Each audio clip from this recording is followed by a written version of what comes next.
अल्लामा साहब, मैं चाहूँगी कि थोड़ा सा ज़रा जो इबादत की फजीलत है उस पर रोशनी डालिए। कहा जाता है, जैसे मैंने गुनाहों की बात की, कि वो तो 1 साल पहले के और 1 साल बाद के मुआफ़ कर दिए जाते हैं, और जो लोग रात में क़याम करते हैं वो रात की इबादत को कहा गया है कि शब क़दर के बराबर है। बिल्कुल, देखिए ये जो 10 रातें हैं, सूरतुल फज्र की इब्तिदाई आयात में इन 10 रातों की बड़ी फजीलत बयान की गई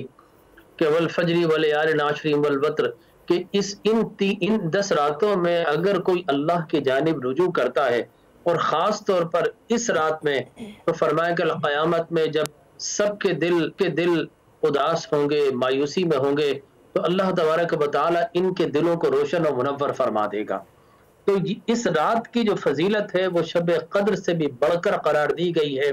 क्योंकि इस रात, यही वो रात है कि जिसकी सुबह अल्लाह तबारक व तआला हुज्जाज किराम के सारे गुनाहों की बख्शिश व मग़फ़िरत फरमा देता है। और फरमाया अल हुज्जाज वल उम्मार वफ़्दुल्लाहि इन दअऊहु अजाबहु व इन इस्तग़फ़रूहु ग़फ़र लहू। ये हुज्जाज और उम्मार अल्लाह के वफूद हैं, अल्लाह के मेहमान हैं, और जब भी ये अल्लाह से दुआ मांगते हैं, अल्लाह इनकी दुआओं को कबूल करता है, और अगर इस्तिग़फ़ार मांगते हैं तो अल्लाह इनके सारे गुनाहों की बख्शिश और मग़फ़िरत फरमा देता है।